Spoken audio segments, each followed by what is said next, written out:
Very good. This is Jason Perot, Chairman of the Northborough Board of Selectmen. I call to order this Monday, March 23rd, 2020 meeting of the Board of Selectmen.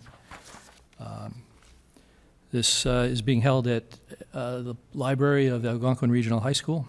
As a preliminary matter, I just want to explain that we are doing remote participation for this meeting for the board and committee members. Can you hear me now? Hey, Bob. Yes, gotcha. Can you hear me now? Yes, Bob. Greg, would you like to do a check with him? And that was okay. We can hear you, thank you. Okay, thanks. Thank you. This open meeting is being conducted remotely, consistent with Governor Baker's executive order of March 12th, 2020, due to the current state of emergency in the Commonwealth due to the outbreak of the COVID-19 virus. In order to mitigate the transmission of the COVID-19 virus, we have been advised and directed by the Commonwealth to suspend public gatherings, and as such, the Governor's order suspends the requirement of the open meeting law to have all public meetings in a publicly accessible physical location. Further, all members of public bodies are allowed and encouraged to participate remotely. The order, which is identified at the top of our agenda for this meeting, allows public bodies to meet entirely remotely, so long as reasonable public access is afforded so the public can follow along with the deliberations of the meeting. Ensuring public access does not ensure public participation unless participation is required by law. This meeting will have public participation only for the segment that concerns the joint public hearing of the Board of Selectmen and the Appropriations Committee for the fiscal year 2021 proposed budget. For this meeting, the Board of Selectmen, members of the Board of Selectmen and members of the Appropriation are convening by video conference the Zoom application as posted and identified on the agenda. Please note, all participants who are participating remotely, the meeting is being recorded. And please be aware that other folks may be able to see you, and take care not to screen share your computer. Anything you broadcast may be captured by the recording. We also ask that when you're not speaking, please mute your microphone if possible so that we don't have any interfering noise during the meeting. Supporting materials for this meeting should be available on the town website. Public is encouraged to follow along. Ground rules for this meeting, because this is the first time we're conducting a meeting with remote participation, we need to put in place some procedural actions to ensure that it's conducted in an orderly way. So I, as chair of the meeting, will introduce each speaker for each agenda item. After the speaker or presenter has concluded their presentation, I will go through the members of the participating committees or boards one at a time, inviting you by name to speak if you wish to. Please hold your comments until your name is called and you are recognized. Please remember to mute your microphone when you're not speaking, and please remember to speak clearly and speak in a way that is simple and clear and helps us to generate accurate meeting minutes. If you have any response, please wait for the chair to yield the floor to you and state your name before speaking on each occasion. If members wish to engage or respond to a statement by another member, please direct that request through the chair, again, waiting before you speak until I've recognized you. When we arrive at a section that requires public comment, we'll proceed with the presentation. We'll first consult the board members and committee members for their comments. When that is complete, we will begin by identifying members of the public who have called in by name and address. And once we have that list, we'll proceed through those people. Each person will have a maximum of 3 minutes to speak. Any votes that are taken during this Will you be hearing what's being said proceeding? now? Any votes that are taken will be taken by roll call, so we can ensure all the names are on record for which votes belong to who. I'll next go through and just do a check of all the participating members to be sure that everyone is has proper access. I'm Jason Perot, Chairman. I'm physically present at the meeting location. Don Rand, Vice Chair, physically present. Don, can you acknowledge? Physically present. We have Leslie Rattan, physically present at the meeting location. Leslie, can you acknowledge? Physically present. We have Timothy Kalin, member of the Selectmen, clerk, participating remotely. Timothy, can you please acknowledge? Tim Kalin, can you hear me? Who are you calling? Who are you? I'm asking Tim Kalin to please acknowledge. Acknowledging. Can you acknowledge by voice, please? Hello. Yeah, we need a voice acknowledgement. Thank you. Julianne Hirsch, Board of Selectmen, remote. Julianne, can you acknowledge, please? Yes, I will acknowledge that I hear you, but it is very difficult to, it's not very distinct. It's a little bit garbled. Okay, we will do our best then to proceed. For the Appropriations Committee, Elaine Kelly, Chair, is absent this evening. All other members of the Appropriations Committee are participating remotely. I'll go in order. Please acknowledge by voice when I call your name. Rick Niebuhr, Vice Chair. Rick Niebuhr, Vice Chair, can you please acknowledge by voice? Rick, can you just acknowledge my voice? Yes, I can hear. George Brinkle, remote, Appropriations Committee. George, can you please acknowledge by voice? I can barely make out what you're saying.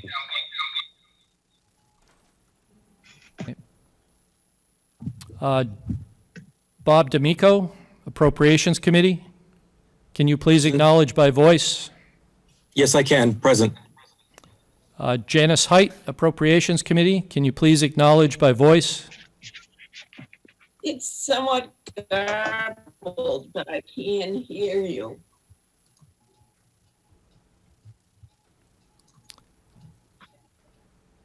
I assume everybody who's participating remotely has their volume control increased?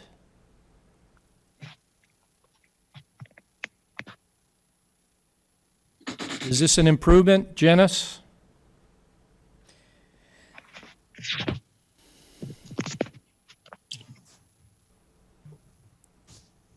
Janice, are you able to acknowledge? Can you hear my voice? Yes, Thank you. And Appropriations Committee member Anthony Petit, participating remotely. Anthony, can you acknowledge, please? Hi, Jason. Hi, Anthony. I can make out about half of your words. Do we have any technical suggestions to improve the voice quality?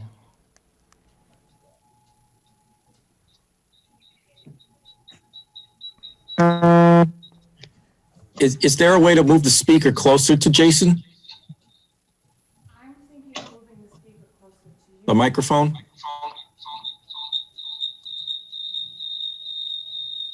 There's a lot of feedback too. I don't know what's causing that. Maybe. Please bear with us for a moment. We're seeing if we can make some adjustments here. We're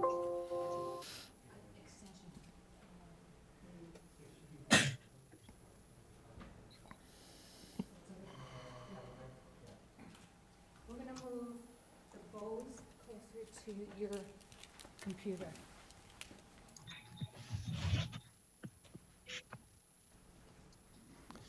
Apologize for the delay. We're trying to make some corrections here to improve the sound quality.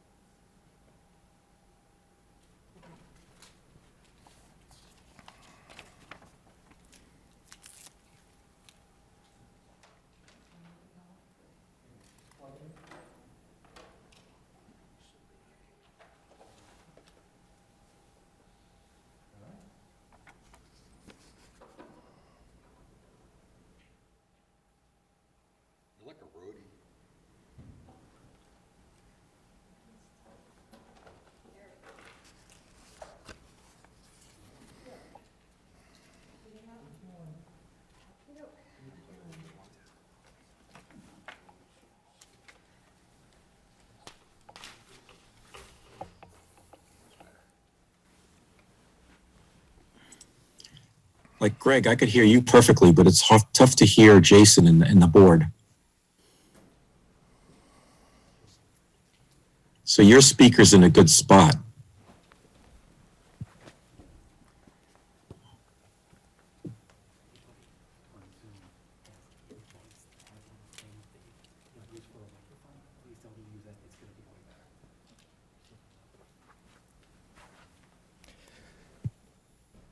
For the people who are participating remotely, if you are using earbuds and have a microphone attached to that, it's recommended you please use that microphone. Should improve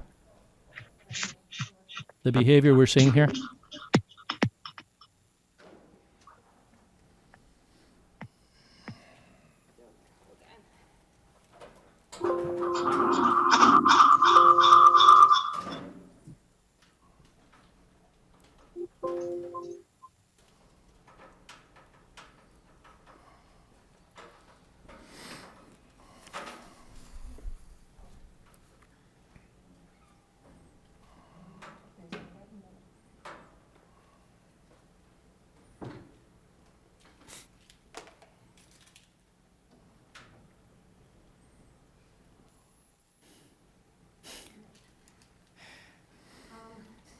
Jason, can we run a few little tests here? Testing, number 3.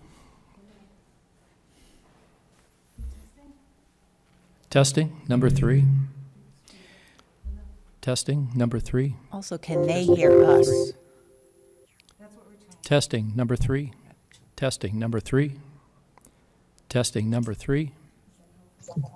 Yeah, that sounds good. For me, anyway.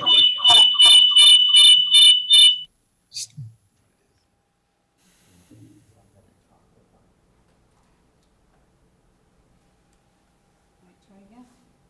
Testing, number 3.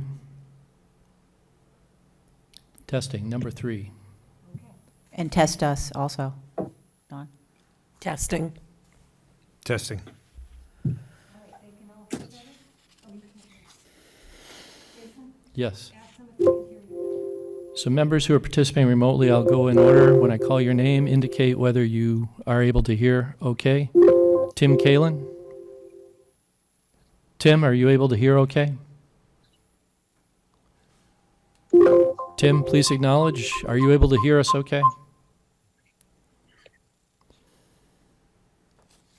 Anthony Petit, are you able to hear?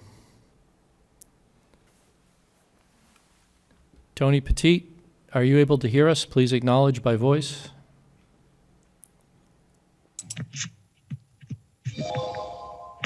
Bob D'Amico, please acknowledge by voice if you can hear. Mr. Chairman, Yes. I recommend we just put up a notice saying technical difficulties. Yeah. So that people at home aren't Yep, with us, and we'll come back as soon as we're operational. that's fine. Yep. Can you hear us now? Should I continue checking here? Yeah, I could hear you. It's a big improvement for me. Okay. Tim Kalin, are you able to hear us? Yeah, that's much better. Okay. Tony Petit, are you able to hear us? Yes. Excellent. Rick Niebuhr, are you able to hear us? Yes, I hear it fine now. Excellent, thank you. Julianne Hirsch, are you able to hear us? Yes, beautifully, thank you. George Brankel, able to hear us? Yes, it's a big improvement. Great. And Janice Height, I assume you can hear us as well? Yes. Very good, thank you. Bob D'Amico, once more, yes? Yep, you're good. Excellent, thank you all. Want to thank our technical staff here for fixing up that problem. As a matter of process, I think I'll repeat some of the introductory remarks just to make sure those are captured clearly. This open meeting, sorry to repeat this if you've already heard it first time, but let me go through it again. This open meeting of the Northborough Board of Selectmen is being conducted remotely, consistent with Governor Baker's executive order of March 12th, 2020, due to the current state of emergency in the Commonwealth due to the outbreak of the COVID-19 virus. In order to mitigate the transmission of the COVID-19 virus, we have been advised and directed by the Commonwealth to suspend public gatherings, and as such, the governor's order suspends the requirement of the open meeting law to have all meetings in a publicly accessible physical location. Further, all members of public bodies are allowed and encouraged to participate remotely. The order, which is identified at the top of our agenda for this meeting, allows public bodies to meet entirely remotely so long as reasonable public access is afforded so that the public can follow along with the deliberations of the meeting. Ensuring public access does not ensure public participation unless such participation is required by law. This meeting will feature public comment only for the portion that is the joint hearing by the Selectmen and the Appropriations Committee concerning the fiscal year 2021 proposed budget. This meeting is being convened using the Zoom application as indicated on the agenda on the town's website. There are instructions there for identifying how members of the public may follow along. We have the public access channels as are typically supported on cable access television, and we have a streaming live stream as well from this location. Supporting materials for this meeting for purpose of review of the budget have been provided to members of this body and are available on the town's website for the public to examine. The ground rules for this meeting, because we're participating for the first time with some remote conferencing access, we'll need some procedure to conduct the meeting in an orderly way. I, as the chair, will introduce the speakers for each agenda item. After the speakers conclude their presentation, I will go down the line of members on the board and the Appropriations Committee as appropriate, inviting each one in turn for an opportunity to speak with comment, questions, or motions. Please hold your comments until your name is called. When you're not speaking, please remember to mute your microphone so we don't have any background noise from your area intruding on the meeting here. Please remember to speak clearly and speak in a way that helps to generate accurate minutes. If you have any response to something, please wait until the chair acknowledges you and state your name before speaking on each occasion so we have clear record of who is making each statement. If members wish to engage in response to other members' comments, please wait for the chair to recognize you again before commenting. After members of the boards and committees have had their opportunity for comment, for the public hearing, we will have an opportunity for the public to call in. There's a number and meeting ID posted on the agenda. Phone number is 1-616-558-8656. Meeting ID is 413-182-184. Anyone wishing to speak during the public comment of the budget hearing will have 3 minutes to do so. And finally, any votes taken during this meeting will be done by roll call to ensure that the record of votes is clear and accurate to the members following the meeting. We've identified, I'll just run through it quickly again. For members of the Board of Selectmen, we have Jason Perot, myself, the chairman, Don Rand, vice chair, and Leslie Rattan, physically present here at the meeting location. We have Timothy Kalin and Julianne Hirsch participating remotely. For the Appropriations Committee, Chair Elaine Kelly is absent from this meeting. We have all 5 of the other members of the Appropriations Committee participating remotely. That's Rick Niebuhr, vice chairman, George Brinkle, Robert D'Amico, Janice Height, and Anthony Poteet. In addition, staff members present, we have John Coder, town administrator, physically present. John, can you acknowledge? Present. We have William Liver, police chief, remotely present. Or is he physically present? Remotely present, yes. Is the chief on here? It's right there. Oh, there he is. He's physically present, not remotely present. Sorry. David Parenti, fire chief, physically present. We have Scott Charpentier, DPW director, who is going to be remote. Yep.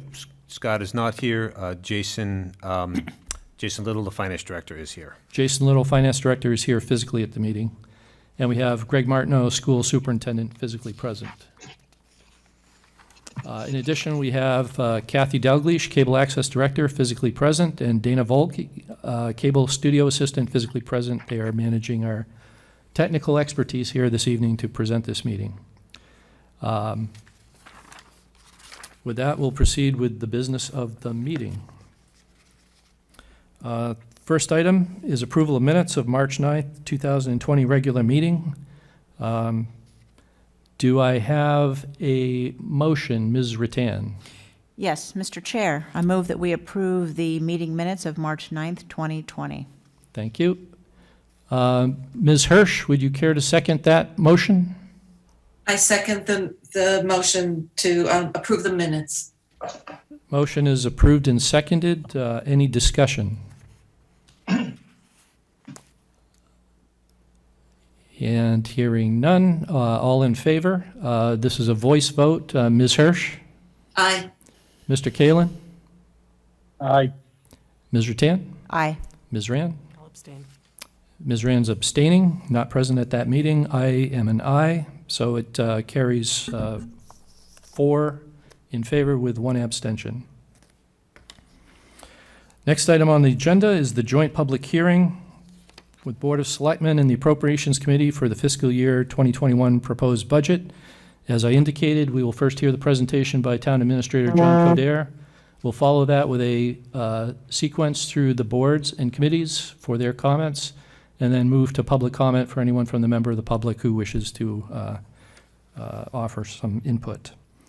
With that, I'll hand it over to Town Administrator John Codere. John? Thank you, Mr. Chairman, Board of Selectmen members and the Appropriations Committee. I appreciate everybody doing what they need to do to be present tonight. We've got a number of important business items to do this evening, one of which is approval, well, not approval, but the holding of this required joint public hearing between the Board of Selectmen and Appropriations on the budget. For viewers at home or anybody listening, the presentation is a PowerPoint presentation. It is available on the town's website, right on the main site, and you can go in there and download it and follow along. In terms of setup for this meeting this evening, I do also want to remind folks that as we begin our budget process and we develop the ground rules and set the table for the budget, that's done in the early fall. And I just want to remind people, one of the main stakes that goes into the ground in terms of the budget is our December 12th financial trend monitoring. And I highly encourage anybody who wants to have context for the current fiscal year budget to go to the town's website under the town administrator's page. You can watch that presentation, not right now, but you can watch that presentation after this if you're so inclined, and you'll really get a better picture of the context in which this budget was developed. As part of that trend monitoring, we look back 10 years and we forecast forward 5 years, and we as a group determine what the assumptions are in terms of revenues, and we set targets. So the Board of Selectmen, the policy boards and committees set the targets for the budget growth at that meeting. So I highly encourage folks to look at that. In terms of the fiscal 21 budget, there are no surprises. This is a level service budget, and that meaning that we are maintaining our current level of services.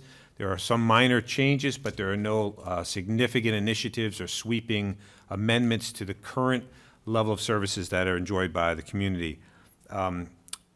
Revenue, I'll just start with a couple of primary points to be made. Revenue projections are modest to begin with, not taking into consideration, obviously, recent events. But we are primarily focused. There were 3 significant drivers in this fiscal year budget as we were developing it. One was the high school assessment for Algonquin Regional High School. Due to shifting enrollments, we spent a great deal of time talking about the impact on the budget for the shifting enrollment from Southborough to Northborough, which means the town of Northborough was taking a larger portion of that operating budget. We also settled our public safety contracts. That's had an impact on the budget. And last but not least, you heard us talk at great length during the trend monitoring about how the unfunded liability for the pension system is a significant factor for us moving forward. That's going up on average about 11% for the foreseeable future. So those 3 things primarily were our main budget drivers. You've heard me talk many times about health insurance being a major factor, and we can talk about that in a moment, but right now, our health insurance is shaping up to be, at least on a budgetary basis, a little over 2.5% increase. So that is not going to be a significant issue for us, at least for this budget cycle. In terms of the setup, going back in December, there's 4 primary goals that we maintain. One is to protect and improve the town's overall financial condition, which is broadly defined as our ability to maintain existing service levels and withstand local and regional economic disruptions. It's funny, as I was preparing for this meeting this evening, that primary goal really jumped out at me because we have, in the past, been able to deal with ice storms and hurricanes and things of that nature.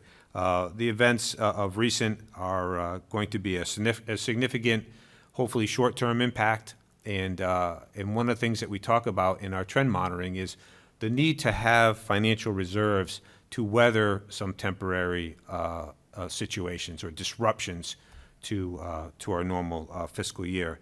So that is a goal, and that's based and baked into the basis upon which we develop the budget to make sure that we have financial reserves so that we can maneuver in times of unexpected surprises. Also, the budget is, as developed, has no gimmicks or surprises. You know, we're maintaining compliance with all of our long-term financial policies, and there's no short gimmicks that are being done to balance out this budget. We want to maintain the town, the third goal, as an affordable place to live and operate a business, which means the boards and committees are very clear about what is the threshold and the target for budget increases that are sustainable.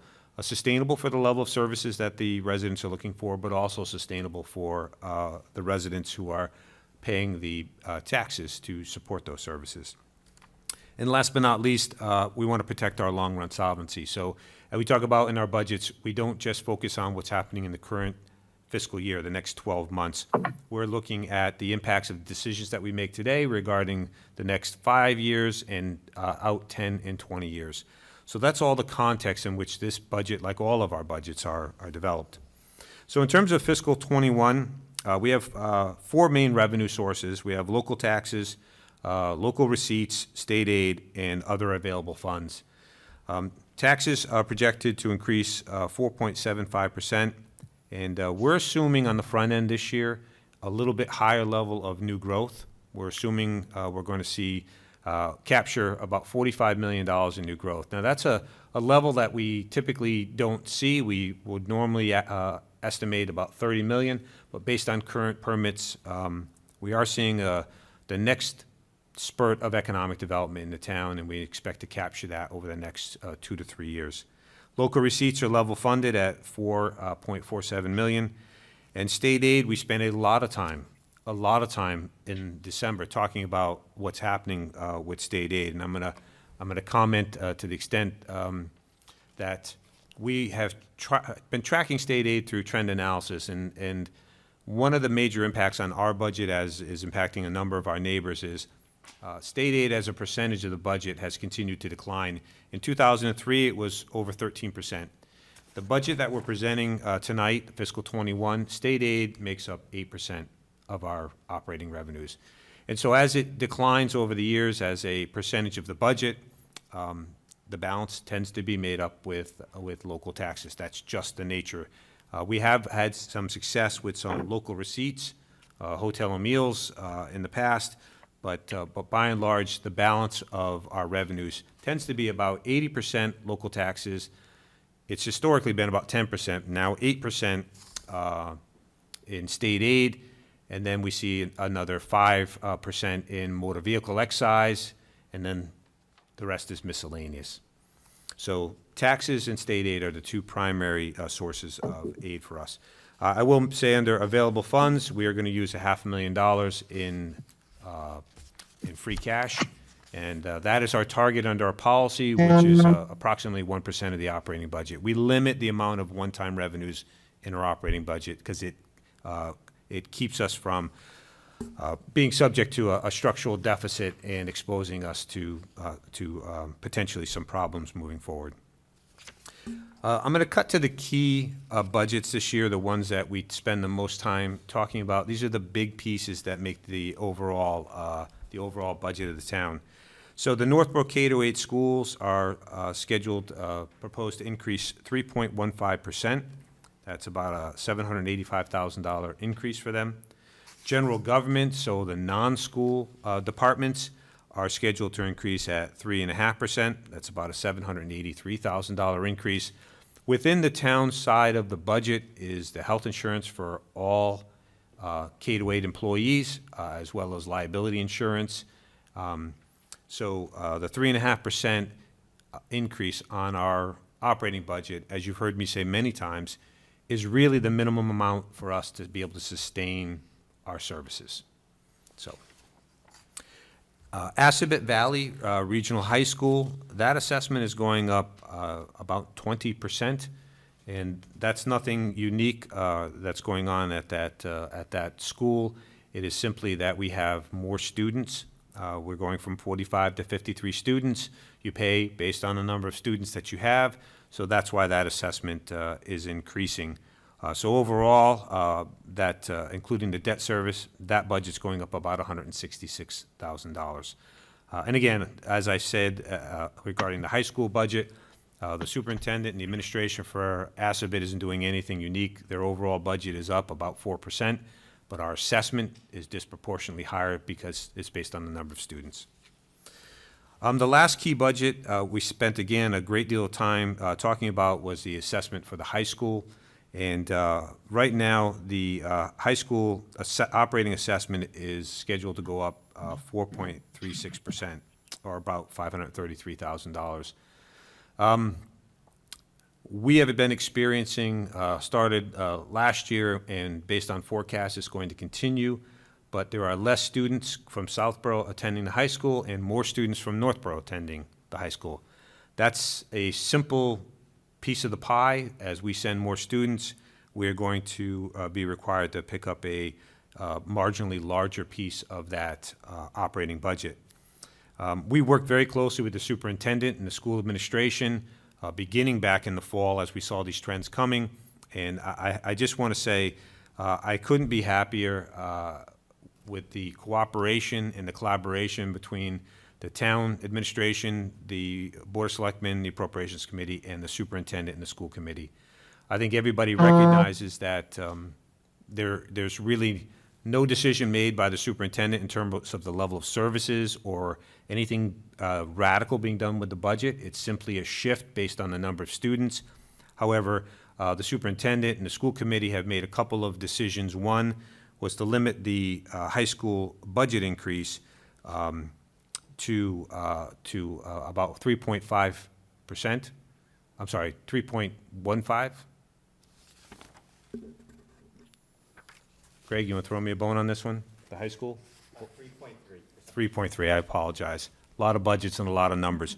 3.3%. So keeping the overall budget increase at the high school helps our assessment to be moderated, as well as releasing some of $300,000 in their excess and deficiency account, essentially the free cash for the high school.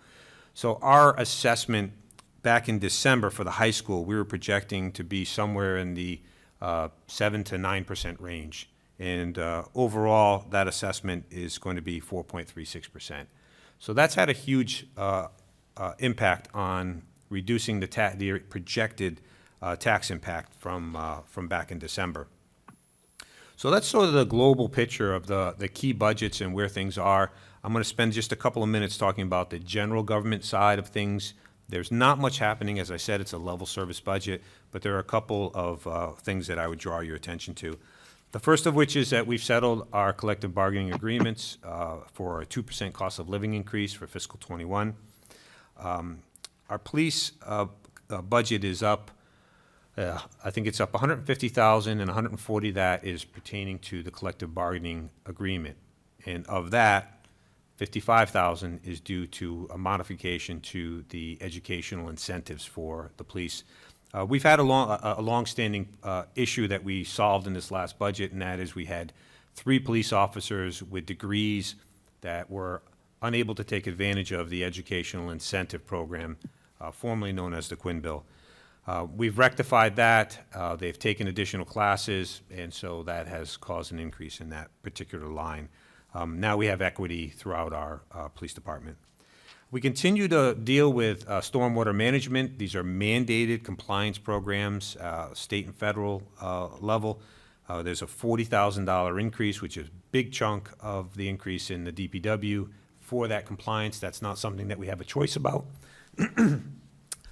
So we need to do that.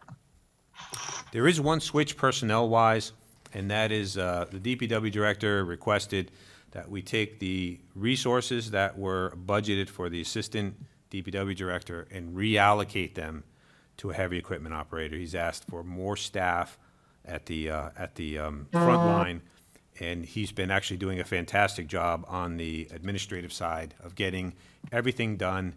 And so we're not adding any FTEs, we're just eliminating for the time being the assistant DPW director, and we are going to bring another heavy equipment operator in.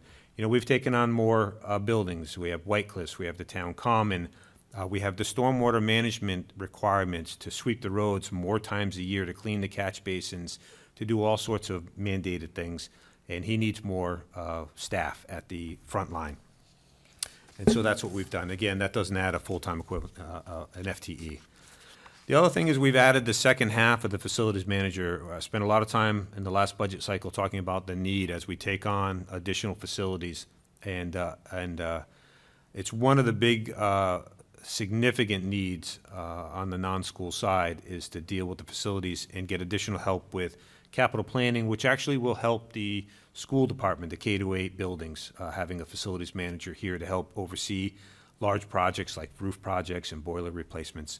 Last year, we couldn't fit that position. We budgeted it at 50%, and this year, the other 50% is being included, so that's about another $40,000 or so in that particular line.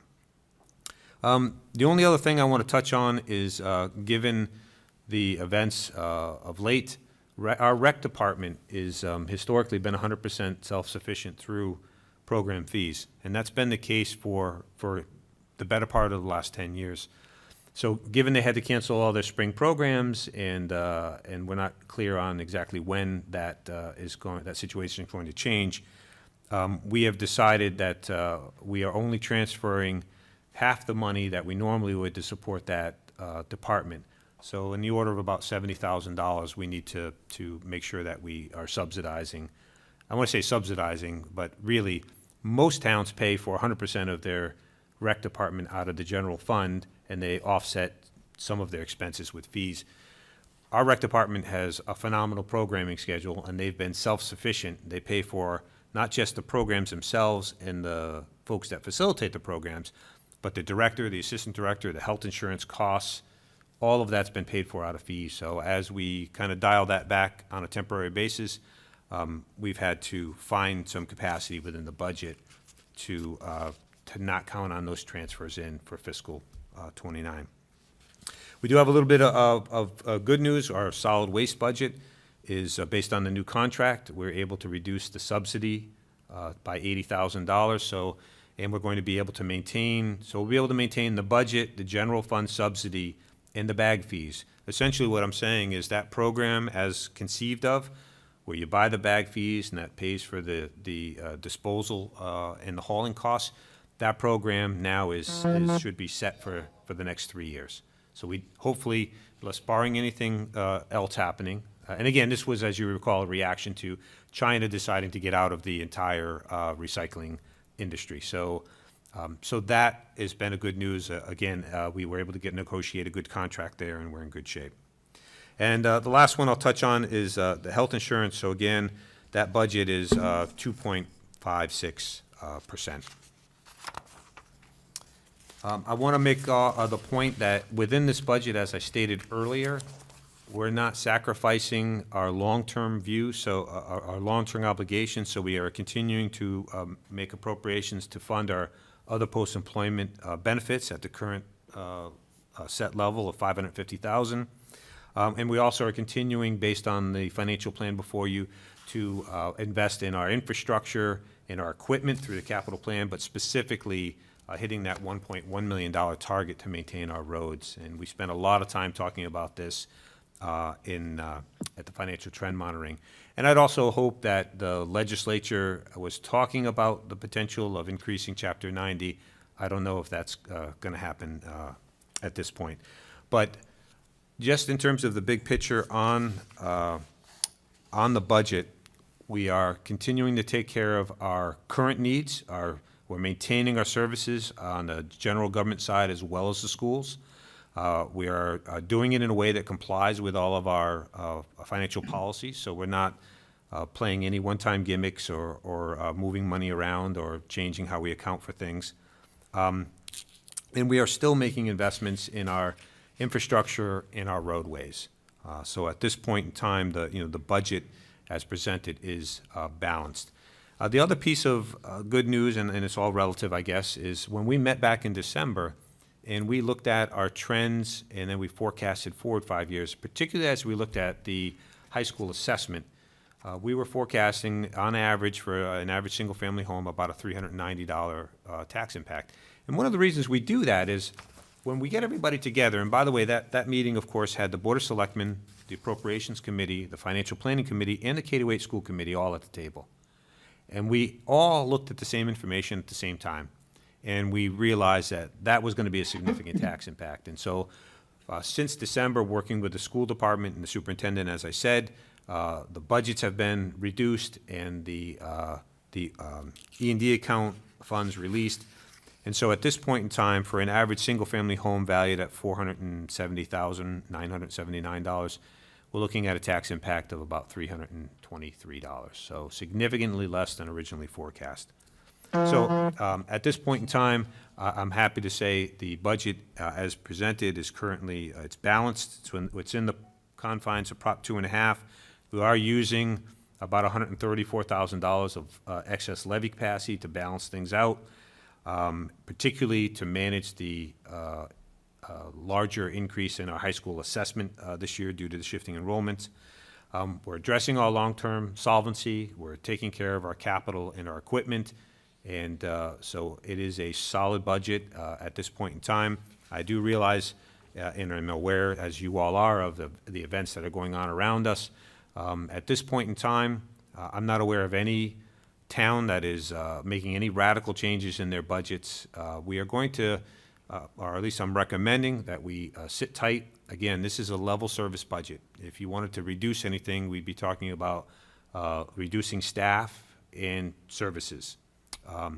So there are opportunities as we move forward, and I don't want to jump ahead of myself here, but basically as we look forward and we deal with the situation that's at hand, more than likely we're going to see towns, all municipalities across the Commonwealth working with the legislature to look at what, if any, adjustments would be needed moving forward, probably sometime in the fall. But at this point in time, we have a solid budget. To make any adjustments at this stage of the game would be, in my opinion, premature. And as I said at the beginning, one of the things that we have done in Northborough is we've made sure that we have and we maintain financial reserves of between 8 and 9% of our operating budget. And that's to deal with one-time issues. That's not going to deal with a structural issue that's going to recur. And we're very careful not to use one-time revenues for recurring expenses.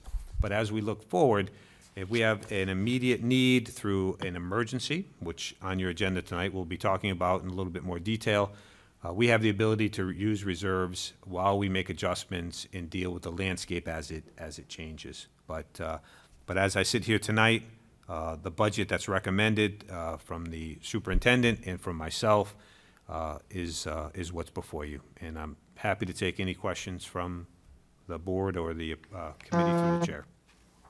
Thank you very much, John. I just want to mention that it's been a challenging time frame to be addressing this information on top of everything else that's going on. So I appreciate the work that you've done, and also Finance Director Jason Little, who has put in an enormous amount of time to try to pull this together. As you've mentioned, we're essentially staying the course because it's premature to make any decisions affecting the budget at this time. We will have some leeway going forward as circumstances play out to decide whether we need to make adjustments and what time frame those would occur in. So appreciate all the work. Thank you. I'll now go first to the Appropriations Committee in order. I'll call your name and ask you if you would like to make any comment or have any questions. Starting with Vice Chair Rick Niebuhr. Rick, do you have any comments or questions? No. As in the past, the only thing I'd have to say is that we are early.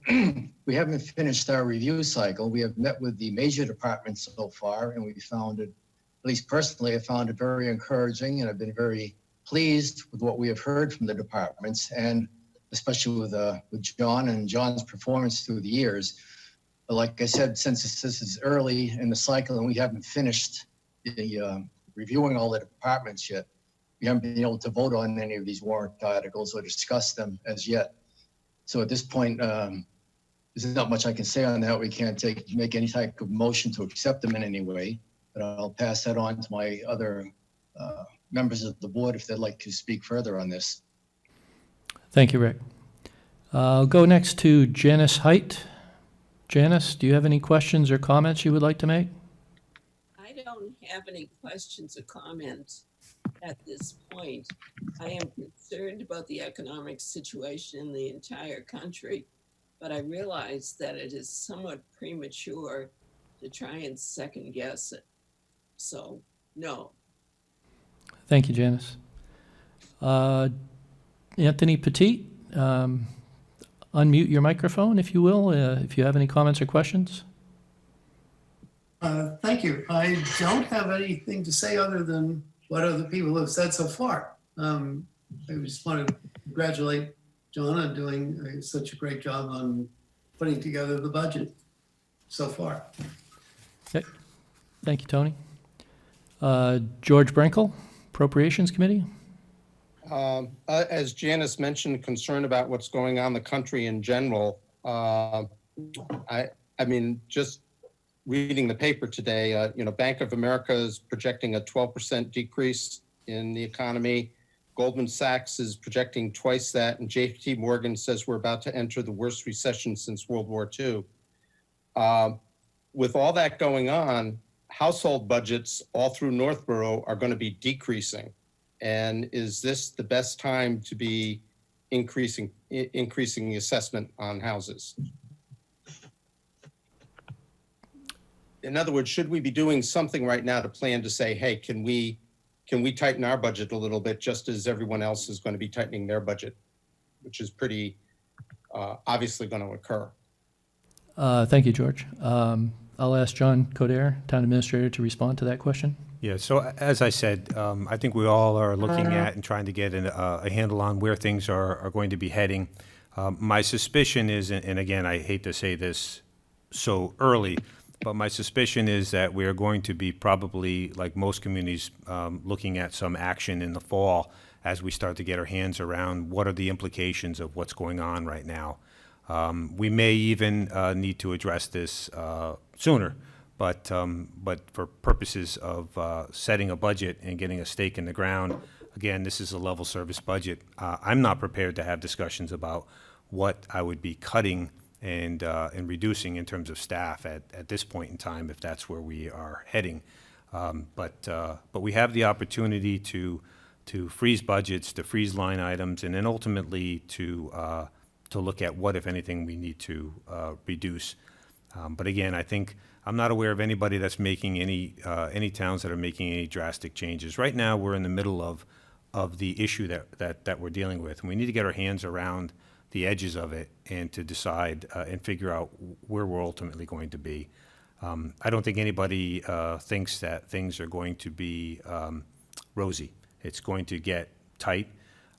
You have heard me. I have a reputation as being fiscally conservative, and what you've heard, how many years of people saying, they want to grow, we want to add more staff, we want to enhance services, and we've always been very conservative, and we've done that incrementally and marginally.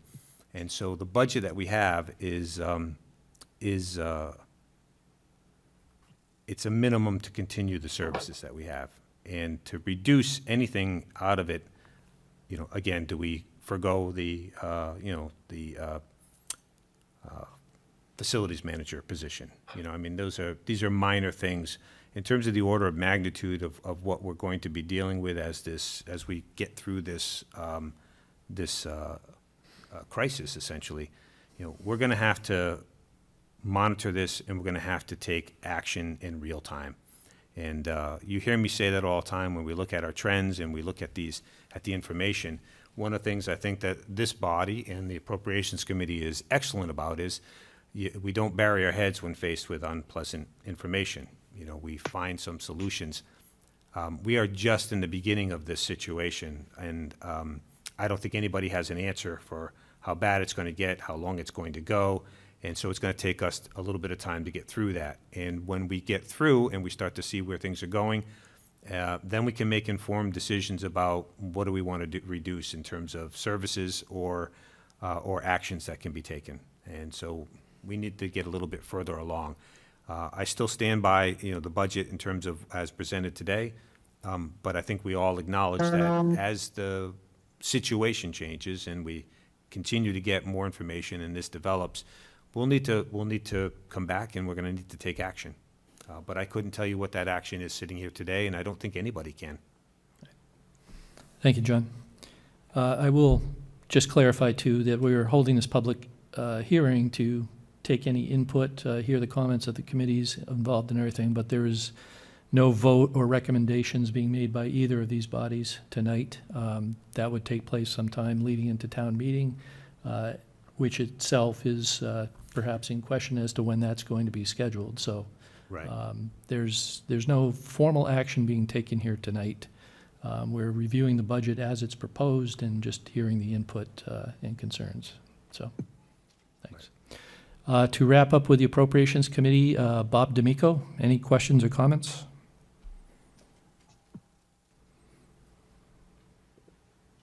Thanks, Jason. Can you hear me? Yes. Through the chair, I wanted to ask John a quick question.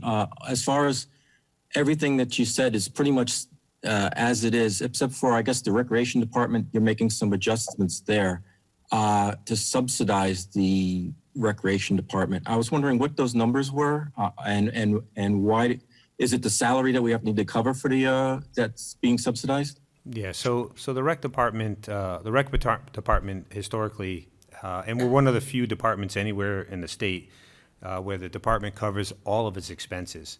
Given the fact that they've had to cancel their spring programs, we know the revenue stream is going to be reduced. So it's about $152,000 is the cost of the recreation director, the assistant director salaries.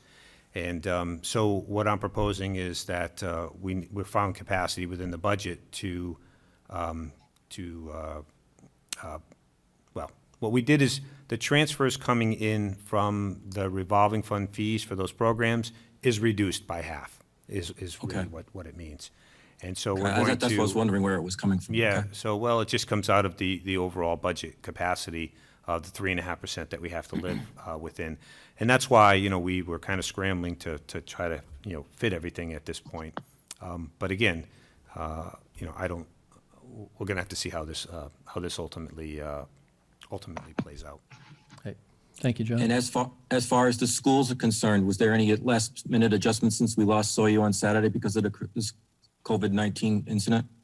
No. The school department, the K-8 schools had their public hearing last Wednesday on their 3.15% increase, and and again, sitting here today, that's where we're at.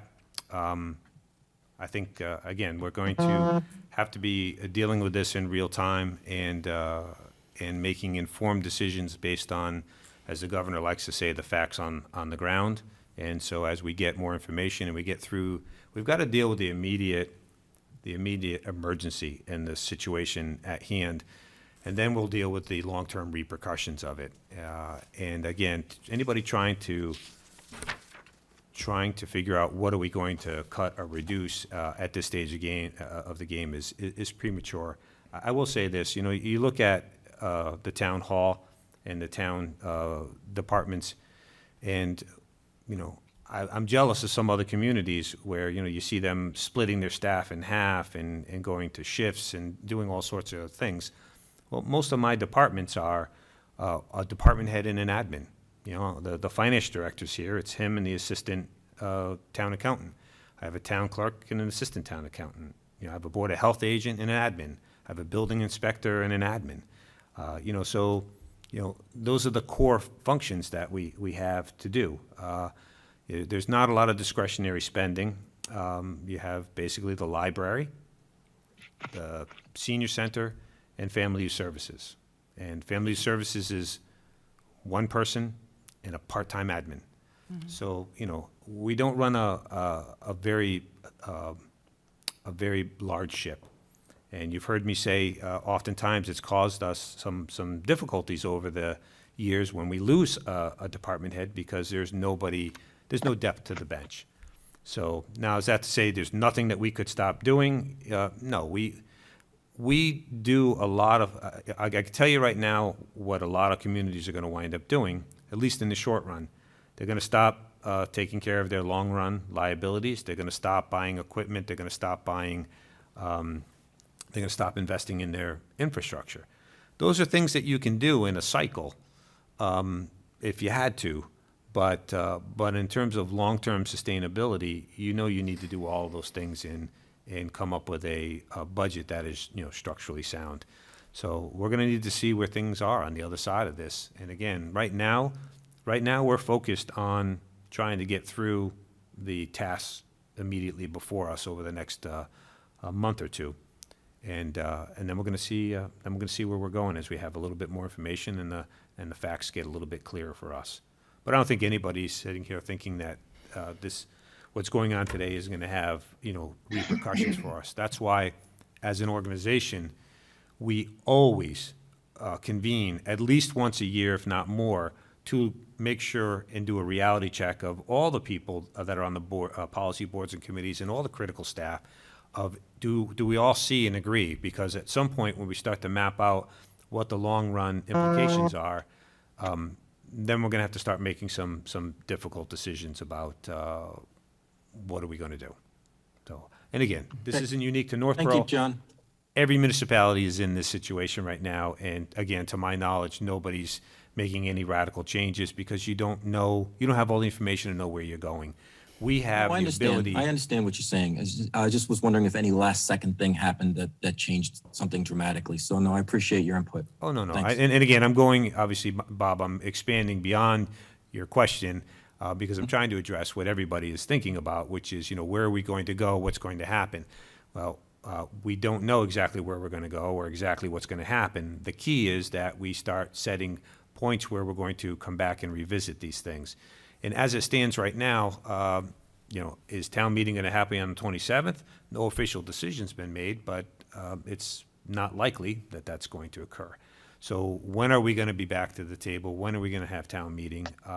When are we going to deal with the election? And those are questions that we are dealing with in real time right now. Thank you, John. Are you all set, Bob? Yeah, thanks, Jason. Appreciate it. Thank you, Bob.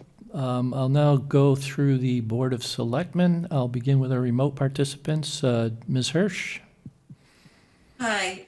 Okay, so I have a question about, there's a lot of talk about, as we move through this process, as we deal with the ramifications of COVID-19.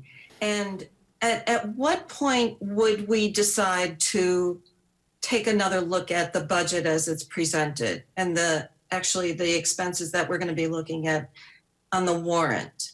Is it, you know, so I would assume that for the next year, our tax revenues will be about the same, but if we see some kind of serious recession in the economy, would we reconvene with appropriations and finance in 2-3 months? What do you have any, I guess this question is for Jason and John. Do we have any kind of timeline that we would say, what's our point at what we would relook at the budget? As has been stated, we obviously can't foresee and predict the future with that much accuracy. So we will almost certainly come back and revisit things once we have a clearer picture of the timeline for this to play out and the financial ramifications to the town, to the taxpayers, and everything. John, would you care to? Yeah, I would just say, again, this is the proposed budget. If something happens between now and when we actually have town meeting, we can make adjustments to the budget at town meeting if necessary. And so, and again, that would be, as always, a communication and a partnership with all the financial boards and committees and the staff. But again, sitting here today, I have no new information other than a lot of speculation. And again, we know things are going to be different. We don't know how different and exactly how it's going to impact us. But right now, this is the proposed budget. We get to town meeting a month or 2 months from now. If there are adjustments that need to be made, we'll have those conversations between now and then. And once we pass a budget, just like any time we pass a budget, we've had times where we've had significant reductions in state aid. Again, the 2008 market crash, we were here for that. And so there are things that you can do. You can freeze budgets, you can cut budgets, you can hold a special town meeting to take other action. You may or may not get stimulus or assistance from the state or federal level. So all that stuff will play out. And again, based on real information in real time, we'll make those decisions. But I think you're going to see certainly between now and when we ultimately hold town meeting, we'll have to take a look at where we are. And then once we get past town meeting, I think most communities and most municipalities are going to be looking at some sort of a check again in the fall to see where we are and where things are going, and we have a better sense, hopefully, of getting our hands around the issue that we're dealing with, and a better sense of what the ramifications are for the upcoming fiscal year. And again, there's very different dealing with a situation that is discrete and you can start to get your head around it, and then you start to get information about what it means, moving forward. But when you're in the middle of it, as we are, and we're really at the beginning of it right now, I mean, we're just not there. So I think it's going to be a constant conversation. Let me just say this: when you approve a budget at town meeting, it begins July 1. We monitor that budget, the staff does, and every month. We monitor it daily, but on a monthly basis and a quarterly basis. If things are off track, or we're not going to hit targets, or adjustments need to be made, it's our job to frame those up and bring them to the boards and committees. Some of the adjustments can be made mid-year. Like I said, we can freeze budgets, we can do a number of things. We can choose not to replace staff that have left through attrition. There's all sorts of things that you can do. You can make some service level adjustments, but if it requires significant changes, significant budget reductions, or dipping into financial reserves, if that makes sense for a short window issue, then those are larger discussions that would need to take place first at the board and committee level, and then ultimately at town meeting. Okay, thank you. I wish I had the answers. Again, there's a lot of speculation out there, but we're going to need to take this a day at a time, and when it's appropriate for us to, or we have some information it's appropriate for us to make some changes, then we'll look at doing that. Thank you, John. Okay, thanks. You all set, Julianne? Yes, thank you. Thank you, Julianne. Tim, any questions or comments? I don't have any questions. The questions I had have been answered.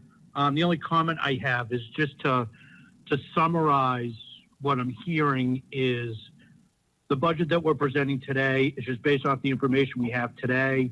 And then once we get to town meeting, if there's adjustments to the budget that are needed, they'll be made before town meeting. And then the town will have the ability to vote whether to approve or disapprove of that budget at town meeting. So nothing's being set in stone today. We will be able to make adjustments as the situation unfolds. That's correct. Okay, thank you. I just wanted to summarize so it's just clear and less words, I guess. Thank you. Duly noted. Thank you very much, Tim. I'll now come to the meeting location. Leslie Rattan, Okay. any comments or questions? Yes. First of all, John, I would like to thank you, as usual, for your presentation. This is not going to be an easy time for you, Jason. I really don't envy your position right now. It's difficult. And I think, obviously, we could be here all night talking about what could happen. There are too many variables, it's too much in flux, and we're just at the very beginning of all this. So knowing that we can keep revisiting this is great. We don't know what the state's going to do down the road. We don't know what's going to happen with real estate. There are just too many things that could be factored in that could change things up a little bit, or a lot. So I look at this as you have simply set the table with what we know today, tangibly, similar to the financial trend monitoring meeting, where you're setting the table, this is what we know now. So I think this is a nice way to set things up, and then we're going to have to add and detract from it as necessary as we go along. So, but thank you very much. Thank you. Thank you, Leslie. Dawn Rand. No, and to echo everything everybody said, obviously, we're living in a time that we don't know what's going to happen. We all would like a crystal ball, so we could look at it and know what's going to happen in a month. I'd like to congratulate John and Jason and thank you both for a budget that was presented with the knowledge that we had a month ago. Not knowing this was going to happen, it's a well-thought-out budget. It's going to be fluid, and we know that. And John, I'm knowing that you will deal with it, and the board will deal with it as they need to. But to make changes right now makes no sense. And to emphasize, this was a hearing that has to be held in this time frame. Even if town meeting is put off 2 or 3 months, this was mandated that this hearing be held today. So that's saying, thank you, John, and thank you, Jason. And Jason. Thank you, Don. I just want to clarify that Don's mentions of Jason refer to Jason Little, the finance director, who was instrumental in helping to prepare this budget, and not to me. Not to be confused. Which brings it to me, I guess, at the moment. I just, in concurrence with comments offered previously, we're in a time of great uncertainty, but we had a process that had been proceeding along up to this point. This is kind of the final public action to do prior to town meeting, or for public to provide their input and to have a look at what the budget structure appears to be. If circumstances were different, this is what we would be going to town meeting with. We understand circumstances are what they are. There are potentially, probably likely to be delays in getting to town meeting. There are probably various kinds of adjustments that will need to be made to the budget. We can't anticipate exactly what those are now, so there's very little point in speculating what those would be to try to make adjustments that turn out to be incorrect for what the circumstances actually play out to be. So for this point in time, we have a stake in the ground based on our prior analysis and procedure. This is where we are at this point. I'm satisfied and I'm thankful for the work that our staff has put in to bring us this far. It kind of sets the table for town meeting if and when it occurs, and as I said, we have a lot of flexibility to re-examine circumstances and make any adjustments that will be needed before we get to town meeting. And in the end, you'll have recommendations from your boards and committees. It will be the citizens who, with their vote at town meeting, who will make the final decision. So nothing different there. If I could just check with the members remotely quickly, if you have any other questions or comments. I'll begin again with appropriations. Rick Niebuhr. Yes, I'd just like to reemphasize that the Appropriations Committee still has several other boards to speak to, and we will have several meetings before town meeting. And this coronavirus problem that we're having right now, I'm sure will be in the forefront of all our future dealings with the town and speaking to John on this. Okay, thank you, Rick. Janice Height, any further comment? Thank you. I'm sorry, Janice, we didn't catch that. No more comments. No further comment. Okay, thank you. thought. Anthony Petit, any further comment? No further comments. Thank you. George Brenkel, any further comment? Nope. And Bob D'Amico, any further comment? I'm good, thank you. Thank you all then. I'll go now to the Board of Selectmen. Julianne Hirsch, any further comment? No further comments, thank you. Thank you. Tim Kalin, any further? Nothing further, thank you. Back to the meeting room. Leslie Rattan, Nothing further, thank you. Don Rand, Nothing. and I have nothing further. So the next phase, if we have any members of the public who have called in or would like to call in to offer any comment on the budget, now is the time. I don't at the moment see any calls pending. I'll allow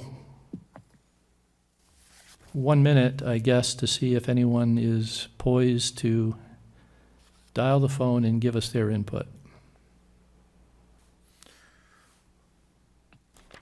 Would you like me to fill some time? Fill some time, John, sure. Just, these situations are, they're unsettling for everybody. And the key for us is to continue to look at the information in real time as it comes in and to make a clear determination of when decisions are going to need to be made. So when you put a warrant together and you put a budget together and you submit it for town meeting, that's the high water mark. So at town meeting, we can reduce budgets if necessary, but we arguably cannot increase budget. The residents have been warned that this is the action that we'd be taking. Again, in terms of the charter and the roles of the boards and committees, the Appropriations Committee has the first crack at budget amendments. Obviously, we've done a good job in this town. I've been the manager here for 11 years now. We've had unanimous support of every member of every board and committee for all our budgets and all of our capital. And as I state often, that's not by magic. That's because we have excellent information and a good process, and we get all boards and committees in line in terms of understanding what the scenarios are. And the other thing is, when it comes to budgets and the services that they impact, the last thing you want to do as a policy board or committee is have a knee-jerk reaction without good information. And so when we build our budgets and when we deal with the financial condition of the town, one of the things that are built in is essentially the equivalent of an emergency fund like you would have in your personal life to deal with an interruption such as this. Now, that's not a long-term solution, but what it does is it buys you time to continue to do what you're doing while you figure out a good, long-term, hopefully more permanent solution to whatever the situation is that you're facing. So the town has that reserve fund, and we have the time, and we will continue to review this information.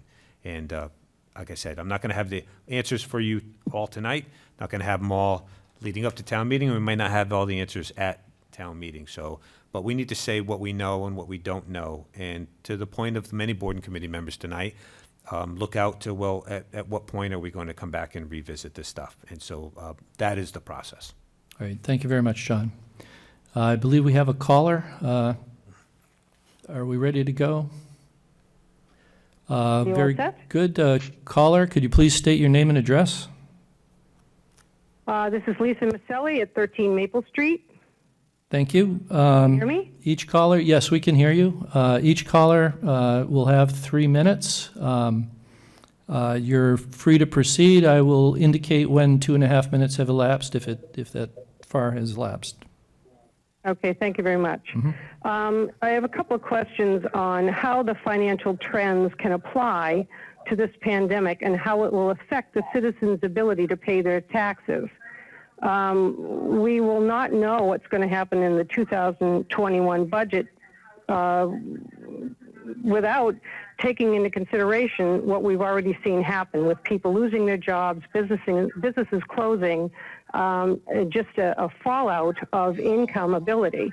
And we're discussing this as business as usual as a stake in the ground where I can appreciate we have a beginnings, but we need to talk more often and before town meeting about the things that we are going to have to cut. And I think that part of that is going to have to be the fleet and personnel and some other things that we're going to have to just go without for the year if, in fact, we have to be realistic. So I don't think it's something we can put off in town meeting.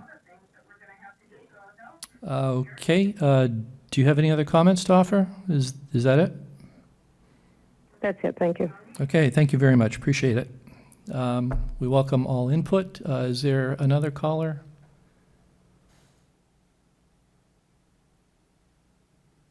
I do not, looks like we have one more caller. Is that right?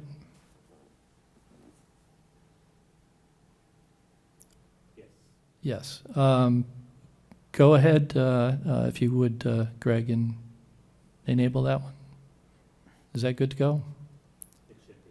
Okay, caller, you're on. Could you please state your name and address?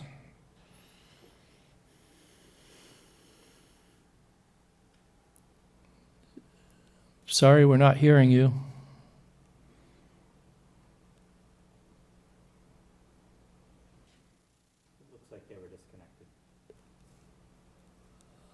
Caller, appears you were disconnected. If you'd care to call in, I will allow another minute here for you to try again.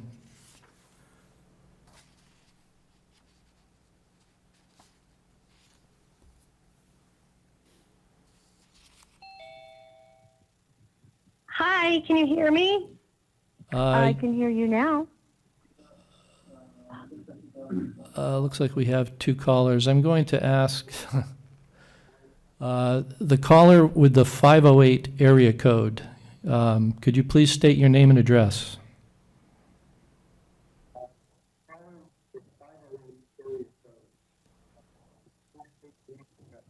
Caller with the 508 area code, you're on. Could you please state your name and address? My name is Millie. Full name and address, please. Millie Milton. 50 Fay Lane. Thank you. Each caller has 3 minutes to offer their input. You can begin. I'll give you a warning at 2.5 minutes. Go ahead and proceed, Ms. Milton. Yes, hi. I'm just calling to reinforce some of the things I think that have been said by, I believe it was George, who basically stated that, you know, knowing that we are going for an economic downturn, I think that having a budget as presented is maybe not in our best interest, and we need to rethink about where we can make some of those adjustments.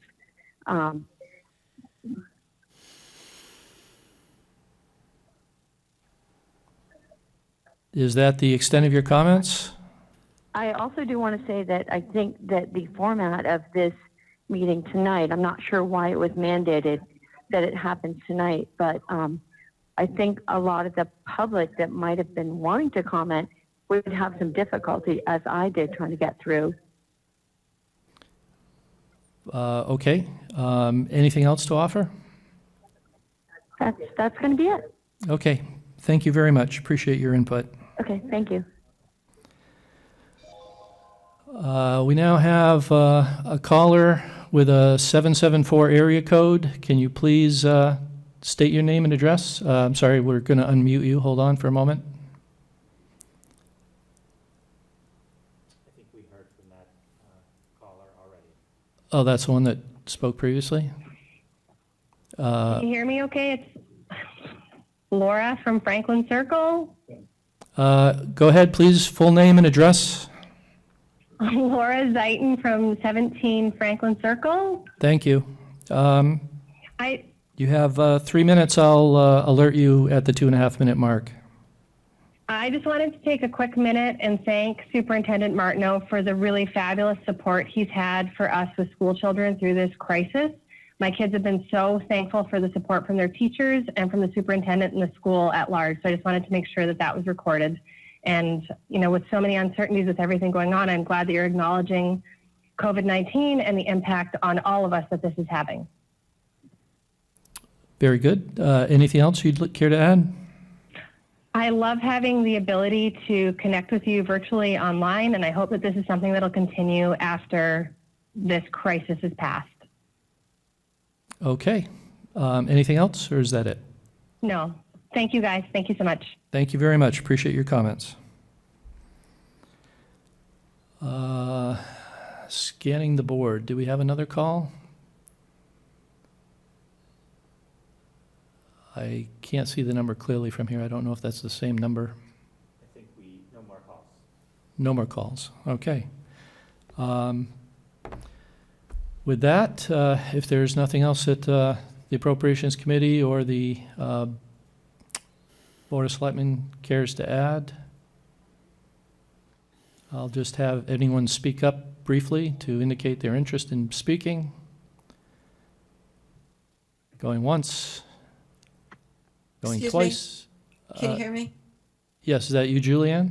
That's me, yes. So, you know what, a theme that I am hearing from appropriations and some of the callers is that we need to be as proactive as we possibly can be in this crisis. And I take that to heart. And that's all I wanted to say right now is that I understand that, you know, at this moment in time, we deal with what we have, but I take it to heart that we have to be very vigilant, watching the economy, the impact on our residents, and adjust quickly and accordingly. Thank you. Okay, thank you, Julianne. Anyone else? I don't see any indications. There's nothing else that I care. I'm sorry, Ms. Rattan, Leslie? Yes. That goes without saying. I think that's practically an insulting comment. We have an experienced town administrator here, and I have no doubt that things will be handled proactively. Things will be looked at on a regular basis. There is no reason to question that. That is quite obviously going to be done here. It has to be done. So there's no doubt in my mind that that will take place. Thank you. Anyone else? Hearing none, I'll declare the public hearing closed. That completes our process for the FY 2021 proposed budget. Appropriations Committee, you are free to adjourn and disconnect or not if you'd care to stay through the remainder of the presentation, which you may well want to do. So that's. Do you need a motion to adjourn? No, we didn't. I don't think we really started our meeting, but I'll make All right, I'll motion then. Motion to adjourn. I'll motion then. This is Do Bob. we have a second? Do I have a second? Second. All right. The Appropriations Committee, motion was made and seconded. Is all in favor? If you'd like me to help out there, we need to do any votes by roll call, probably even to adjourn. So let me. Right, I will officially adjourn the Appropriations Committee meeting with the Selectmen. Okay. Tony Petit, your vote to adjourn? Yes. George Brinkle? Your vote to adjourn? Aye. You're muted, George. You wish to adjourn the meeting, George? Yes. Aye. Is Janice Janice Height, adjourn the meeting? Yes. Is Janice? Janice is a yes. And Bob D'Amico? All right, that accounts for everybody. You have a unanimous vote, and I will adjourn the Appropriations meeting at this time. Very good. Appropriations members are welcome to stay connected through the remainder of the meeting if it's in their interest. We'll next proceed to reports. In the interest of expediting the meeting, I've asked the members of the Board of Selectmen to withhold their reports unless they have something of significance or urgency that needs to be communicated. I'll start with Julianne Hirsch. Julianne? No reports. Tim Kalen, No report. Leslie Rutan. Just social distancing, please, everybody. Thank you. Thank you, Leslie. Don Rand. No report. I have no report this evening. I'll just make a brief mention. Typically, on our agenda, this is the time where we allow for public comment. I have exercised my discretion as chair tonight to not have public comment on the agenda. We will be having an item coming up for state of emergency declaration relating to COVID-19. At that time, we'll be providing as full a presentation or full information that we have at this time. I don't anticipate that there will be any questions, frankly, that we would be able to provide any answers to or information for beyond what we're intending to present here. So this is not a unique action on my part. I think if you look at some recent agenda postings by some of the surrounding towns, you'll see that they have also omitted their public comment or open forum line items. It's the first time we're out here with a remote participation. As you can see, there have been some glitches along the way as we try to navigate through this. It's certainly my intention as we get more experience with this and conduct further meetings, probably entirely with remote participation, to reinstate public comment at that time. So with that, we'll move on to new business. Next item is declaration of state of emergency due to COVID-19.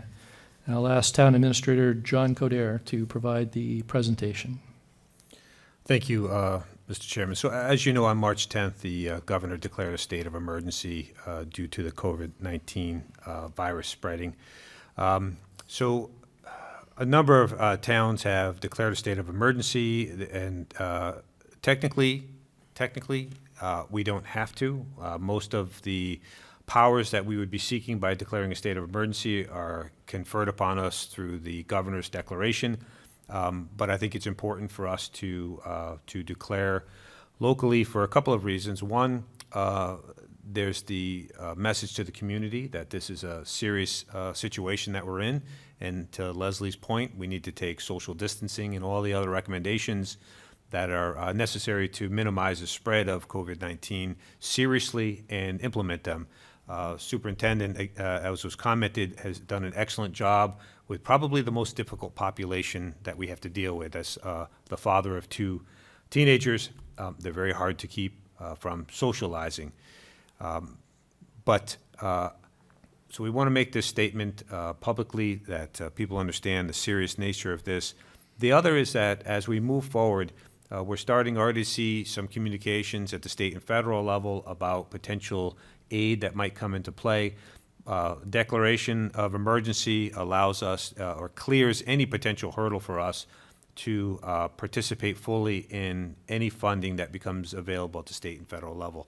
The senior members of the board have done this in the past. Sometimes we've had blizzards or ice storms where we've declared a state of emergency, and the way it works is if the county reaches a certain threshold, Worcester County, and we're a part of that, that we would then be eligible for that potential aid. The other thing is it gives clear direction to the departments to begin tracking any expenses related to this emergency situation. In order for us to submit for a potential reimbursement or aid, we need to have very good records. And the fire chief has done a great job of training the staff and being clear about what we need to do to make sure that we're in a position to receive any potential funding that might become available to us. So my recommendation to you this evening would be to approve the declaration of a state of emergency. I don't know, we can potentially read it, but before we get into that technical piece of work to actually approve that, I did just want to give an update so folks know where we are, kind of how we got here and where things stand at the moment. So most recently today, we released another statement out on through the website, through a press release, that on Sunday, we were notified that we had 2 additional residents test positive for COVID-19, bringing the total to 3. One of the questions that we keep receiving, or you might have been seeing online or on social media, is, why won't the town tell us where the person who tested positive is so that we can avoid them? It's federal HIPAA regulations. This is the same situation across the entire Commonwealth. No names are released and no addresses are known, and that's to protect people's privacy. Now, the governor issued a special order, and we had to get this order approved before we could even share the address, no name, but just the address with our first responders, so that police and fire going to an address where there's somebody known to be infected with COVID-19, that they'd be able to take appropriate precautions. So I know that request keeps coming through. You've probably got it as individual board members. We certainly have got it in the town hall, but we cannot release that information. In many instances, the only person in town that knows it is our public health nurse and the Board of Health agent. So I don't even know the names, and that's the way it is supposed to be under federal regulation. We're not going to continue to do a count. I think as we released today that we're going to, at least on a weekly basis, give a status of where things are. We're directing people to the CDC's website and the Department of Public Health. Those are the resources that we want to stress to get your information from. Social media is not a reliable place to get your information from. You've heard the governor in his press conferences beat over and over again that first thing he starts out with is, no, let me start with, there's not going to be a lockdown. So you can ignore the rumors that are flowing. Turn to the official sites and the officials for the right information. So on the town's website, we have the links to the CDC, DPH, and then all of our official communications, including the communications from the school department and the Board of Health. The other thing I want to stress is we have put postings up there, and they come out through the Board of Health because this is a pandemic, and the Board of Health and the health agent is the lead. But by no means is the Board of Health or the health agent the only one behind the scenes. We have been meeting and continue to meet multiple times a week before we even had a first positive case. The fire chief, the police chief, the finance director, the Board of Health agent, the DPW director, the town clerk for communication purposes, and the superintendent and appropriate superintendent staff have been meeting right up until the point where it's not appropriate for us to be meeting in person anymore. And so now we are meeting similar to what you did for your meeting tonight through Zoom is the product that we've been using, but we've been meeting virtually to do this. But any statement that comes out before representing the town in any capacity is vetted between the police chief, the fire chief, the Board of Health agent, myself, and the superintendent. That way we're sending out what we know is to be accurate and consistent information, and we continue to do that, and we will continue to do that. I strongly recommend folks go to the website for our updates. Again, the links to the appropriate sites where the breaking information will come through will be there. We've attempted on a number of occasions to put together a comprehensive, like 2-page document about what the status is of everything in each department. It's moving in such real time. Again, I encourage people to go to the individual departmental websites if you have a question about inspections or you have a question about the availability of services through the library or the senior center. So that information is being updated regularly. We are moving folks, have already begun to move folks, and will continue to move folks to work remotely. Our buildings and our services are open, but not open to the public. Like most communities, and as recommended, our buildings are physically closed to the public, but the staff is limited staff on a rotating basis are in those facilities to answer the phone when people call. So if you know of a senior in town, or you are a senior in town that is looking for assistance or some direction, you should call the Senior Center at 508-393-5035. If you are in need, otherwise you can contact the Family Youth Services Department at 508-393-5020.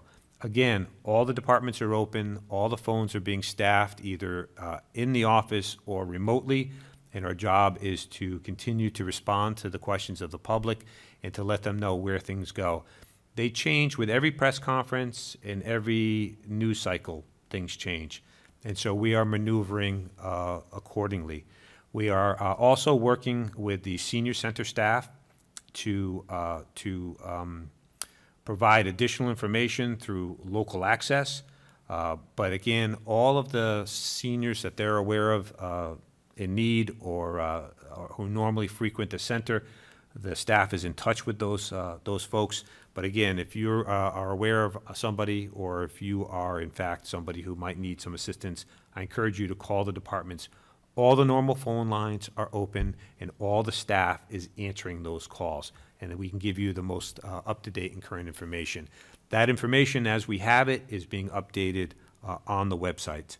We are working with a lot of agencies, particularly for populations in need. The school superintendent, head tenant, has done an excellent job of getting information out about school lunches. We have been working with Baypath, which handles the Meals on Wheels. Right now, they're still providing those services. We are also providing some limited services out of the Bistro, which is the kitchen at the senior center. And we're also still keeping open the WRTA transportation. So folks that were using the senior center transportation to get to doctor's appointments and critical things like that, that service is still ongoing and functioning. And we are taking also people who can't get out through that service to go shopping. Not just shopping for dresses or electronics, but shopping for the necessities of life, the food, medicine, things of that nature. One other question that really keeps coming up, and we've struggled with as a group, and I've seen the governor struggle with it, and the in every town, in every professional association, is volunteers, what to do with volunteers.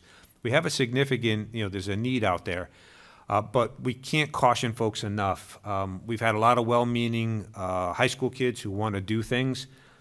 We are very strongly discouraging minors from participating in any activity at all, any kind of volunteering that brings you into contact, particularly with seniors. Those are your two groups that we want to keep as separated as we possibly can. Again, if you need services or you're aware of somebody who needs services, have them contact the senior center, family youth services.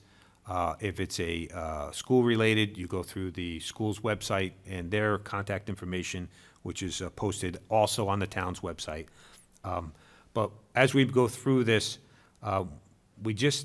we don't want to tell people, don't help your neighbors, because obviously the governor even said today in his press conference, help your neighbor, but do it in a way that doesn't bring you into physical contact with them.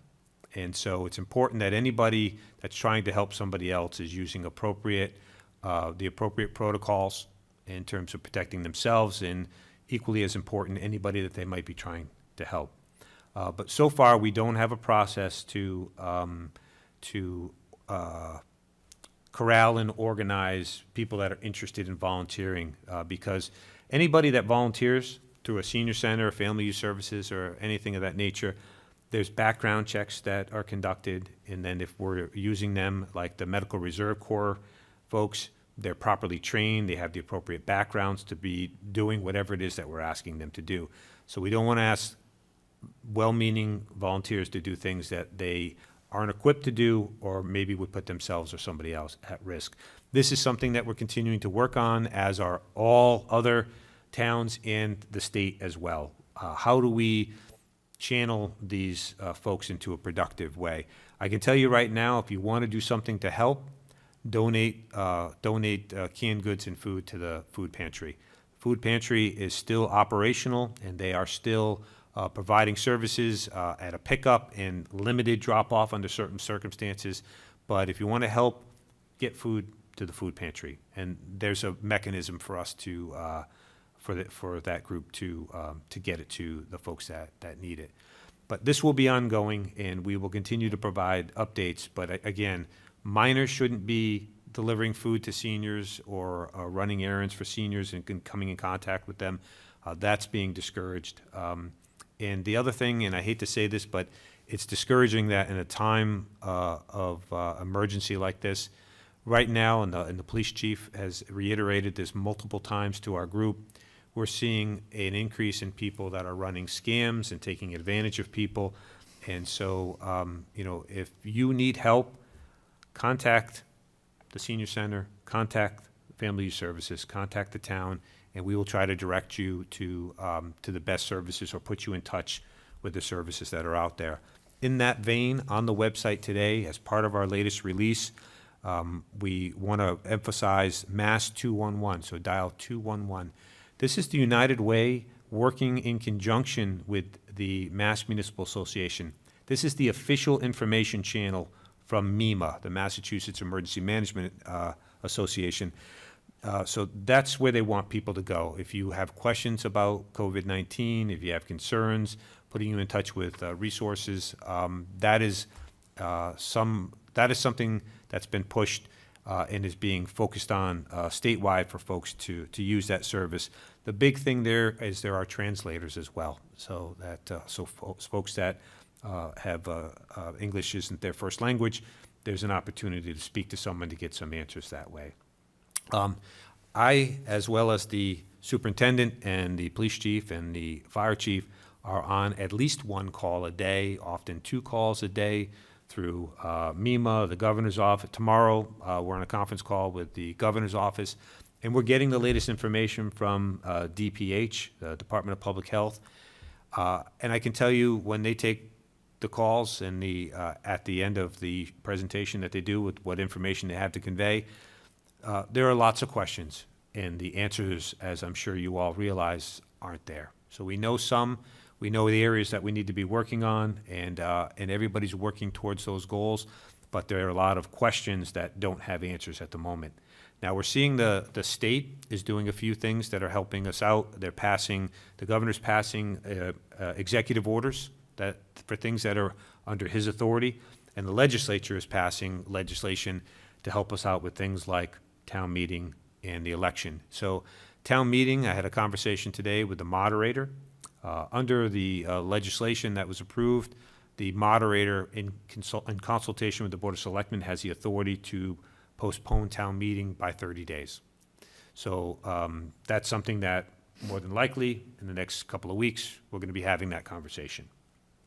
The legislature was working and passing an act that would allow the Board of Selectmen, a simple vote of the Board of Selectmen, to delay the local election by 30 days. So that is making its way. That was breaking out through the state today. So we'll have that information. And my suggestion is going to be that probably in 2 weeks, which would be your next normally scheduled meeting, that we will probably have those discussions about potentially delaying the election in town meeting in consultation with the moderator. So all these things are unfolding. The other thing I'll say that's been encouraging is, in my opinion, I think the governor has done a good job in terms of taking the lead and closing down things. There are avenues for localities to do some of these things. For instance, if you wanted to delay your town meeting, it requires a court order. So your town meeting, your election. It requires going to court. Some communities have an early election, have had to go that course.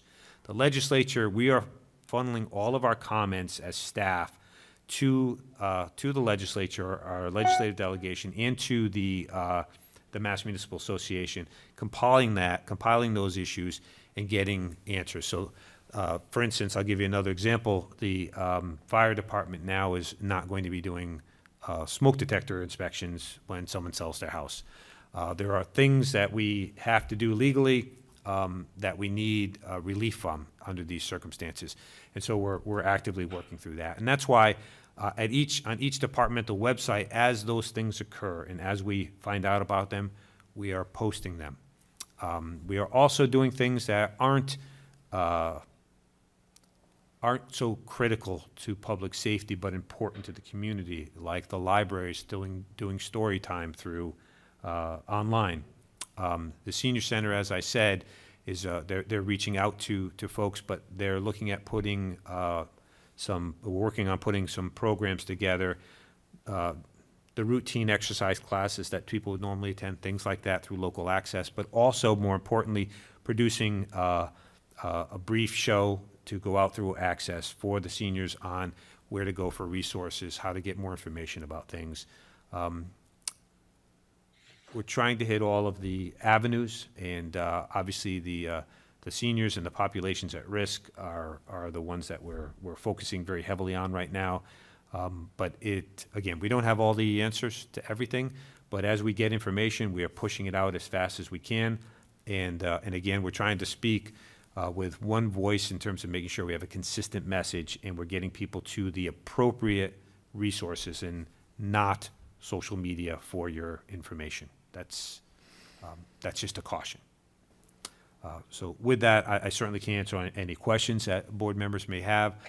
What's before you tonight is the declaration. I can read it if the chair would like me to, or it's up to the body. If you don't mind, John, Sure. I'd be happy to. So this mirrors very heavily the state declaration. So whereas the worldwide outbreak of COVID-19 and the effects of its extreme risk of person-to-person transmission throughout the United States and Commonwealth significantly affect the life and health of our people, as well as the economy, and is a disaster that impacts the health, security, and safety of the public. And whereas on March 10th, 2020, Charles D. Baker, Governor of the Commonwealth of Massachusetts, pursuant to the powers provided by Chapter 639 of the Acts of 1950 and Section 2A of Chapter 17 of the General Laws, issued a proclamation that there now exists in the Commonwealth of Massachusetts a state of emergency to respond to COVID-19. And whereas on March 11th, 2020, the World Health Organization designated the COVID-19 outbreak a pandemic health emergency, and whereas the Board of Selectmen of Northborough, Massachusetts, upon advice from the Fire Chief/Director of Emergency Management and the Town Administrator and the Board of Health, have determined that COVID-19 poses a present, reasonable, and imminent danger to public health, safety, and the general welfare of the people of Northborough. And whereas it is critical to take additional steps to prepare for, respond to, and mitigate the spread of COVID-19 to protect the health and welfare of the people of Northborough. And whereas declaring a state of emergency will facilitate and expedite the use of resources to protect persons from the impacts of COVID-19, including but not limited to emergency expenditures pursuant to Mass General Laws, Chapter 44, Section 31, and limitations on operating hours and access to public buildings. Now, therefore, we, the Board of Selectmen of the Town of Northborough, hereby declare that as of 12 a.m., March 24, a state of emergency exists in the Town of Northborough. This declaration of emergency shall remain in effect until further notice is given pursuant to our judgment that the conditions leading to this declaration no longer exist. And so that's what I would, is before you this evening to approve and to execute. And again, a lot of the powers that we would have under declaring a state of emergency, we fall under the umbrella of the governors, but I think it's important that the board acknowledge the situation that we're immediately facing, and by making this declaration, we clear any potential hurdle for us to participate in any resources that are made available to us through the state or federal government. Thank you very much, John. For purposes of discussion, do I have a motion? Mr. Chair, I move the board vote to approve and execute the emergency declaration declaring that as of 12 a.m., March 24th, 2020, a state of emergency exists in the town of Northborough due to the worldwide outbreak of COVID-19. This declaration of emergency shall remain in effect until further notice is given pursuant to the board's judgment that the conditions leading to this declaration no longer exist. Second. Moved and seconded. For discussion, I'll first go to the remote participants. Julianne Hirsch, any comments? I just have one quick question for John, and actually a plea to the people out there who may not have signed up for Code Red. Since if we've learned one thing in the last few weeks, it's that the unexpected happens and it can happen very quickly. And Code Red is is a great mechanism to get emergency a notification if that should need to happen. And then going back to John's comment about the students and others who want to volunteer, and I completely understand and support the idea that our one of our first and main responsibilities is to maintain the social distancing. But regarding Code Red, is there any way that volunteers could call people who are not enrolled yet? Do we have a bank of phone numbers? We might not. I'm not sure. Code Red is just for the folks at home, there is no such thing as reverse 911 anymore. That's gone. The default system is called Code Red, and it's a very robust system, and it is used by all of the area communities around us. And it's something the town participates in. It's a service that we pay for. It essentially allows you to sign up to receive emergency notifications, and you can receive those notifications on your landline, your cell phone. You can get it as a text, and you can get it as an email. And so generally speaking, folks sign up, and there's no limit, so every member of your house with a cell phone can sign up for that, and those messages will go out. So, but it does require people to sign up for it, and so we have been relentlessly encouraging folks to sign up. Now, beyond that, we also send everything that we produce in terms of information for the public. We do send it out through Town News, which you can sign up to receive, but we also release it to all the media outlets. So anything that you've seen on our website has appeared on the Patch, the TNG, and the Metro West. We also putting things up on local access, and again, most prominently, as soon as you log onto our website, that's where we are consistently posting those updates. So again, we just encourage folks to sign up for that service, but we can't, all we can do is encourage people to do that, which we have been doing through every means possible. Okay, thank you. Thank you, Julianne. Thank you. Tim Kalin? No comments. Thank you. Thank you, Tim.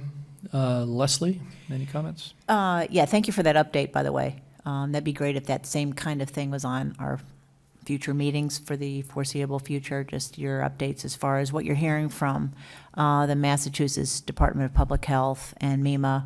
But it was a great update, and it answered all the questions that I'm getting, and very important. I think your point is great, too, about the minors trying to help seniors. I know they're very well-intentioned. Everybody wants to help. Everybody wants to feel like they can do something. So obviously these kids are very well-intentioned, but they do have to be careful with something like that. So what you're saying is anyone who's interested in helping should contact the senior center, and then it goes from there? Well, at this point, if you're aware of somebody that needs help, and again, we're not trying to discourage folks from helping family and neighbors, but folks just sort of, our biggest concern, the Board of Health agent and the public health nurse's biggest concern, that you'd have potentially a minor who is asymptomatic, because it seems to be affecting that group differently, going around helping seniors in a serial fashion, not knowing that they're spreading this. So find ways to help your neighbors. Call and check in on folks. I mean, you heard the governor say that today. Call your neighbor, check in on your neighbor, see what they need. If it's something that you can't provide safely, then direct them to the senior center or family youth services. We had a meeting this morning with the senior center director and family youth services director, trying to find a way to see how we can channel some of the volunteer energy that we have to do it in a safe way. And again, we want to protect the people that are volunteering, but we also want to protect the people that they're trying to help. And the last thing we want to see is somebody going and helping a senior and unknowingly infecting them. And that's a significant concern. But again, if you're aware of somebody that needs help, they need food or they need assistance in some way, if you contact the senior center or you contact Family Youth Services, working through our network with qualified volunteers or in some cases staff, we're able to address those needs. Obviously, that's going to be a shifting situation. And as things develop, those resources are going to be stretched. And so we're trying to figure out how best to channel the folks that want to volunteer in a safe way. And I'll tell you right now, every single emergency management team meeting that we've had in the last 2 weeks, I have asked that question, and I've asked the Board of Health agent and everybody to go back to their associations and ask, what are you doing, to try to figure out what other people are doing, or if we can do something more regionally, if possible. But again, if you volunteer for the Red Cross, you're trained. And if you're put into a situation where you're exposed to some sort of hazardous situation or virus, you have personal protective gear, things of that nature. So, we don't have protective gear for everybody right now. You're hearing across the state, and you heard the governor again today, and you would hear from the fire chief that we have it, but it's limited. And so we need to keep it to probably the first responders and the hospitals and things of that nature. So it makes it difficult. We can't give N95 masks and gloves and gowns to somebody to go out and check on people or to try to help. So it's challenging for everybody. We don't have a good answer for you today, right now. We are aware of the question and the issue, and we're doing the best that we can, but I don't want to give bad advice in trying to give an answer where I don't have all the information. And nobody seems to know what to do here. The good news is where we stand right today in Northborough, if you have somebody in need, we'll find a way for those services. So between the food pantry, family services, the senior center, so far we've been able to address those needs. That's different than loneliness, which is also important, in making sure that if you have friends or family or neighbors that you haven't heard from, pick them up, Skype them, do something virtually, but check in on them, because you can let us know that there's an issue there. And so we want people to reach out to their neighbors and their family and their friends and to check up on them. And if there's a need, let us know, and we'll try to figure out the best way to meet that need. Okay. Thank you, John. All set, Leslie? Yes, thank you. Yep. Don, any comments? I'll just thank you again, John, for that very comprehensive outline. It is a difficult situation, and there are many more questions than answers. In anticipation of that presentation, I, as I said, chose not to proceed with public comment this evening. The purpose of structuring the agenda this way was to simply just try to pare it down and focus on the business at hand, and the information that the town staff could reasonably anticipate, prepare in advance, and provide during the meeting here.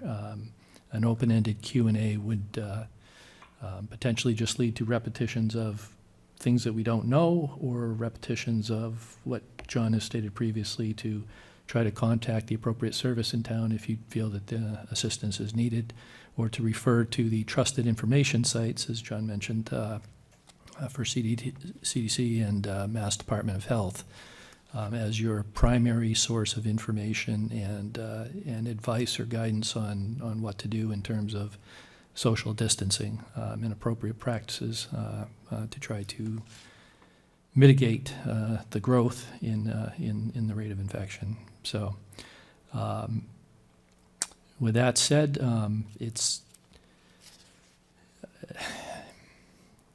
I think that every single person is affected by this, and every single person, certainly the people sitting in the room with me here, have friends or relatives who are engaged in public safety, who are engaged in medical healthcare delivery. I can easily count 7 people in relatively close proximity just among my family members who are doing so. So the concern is understood, the concern is real, we feel that.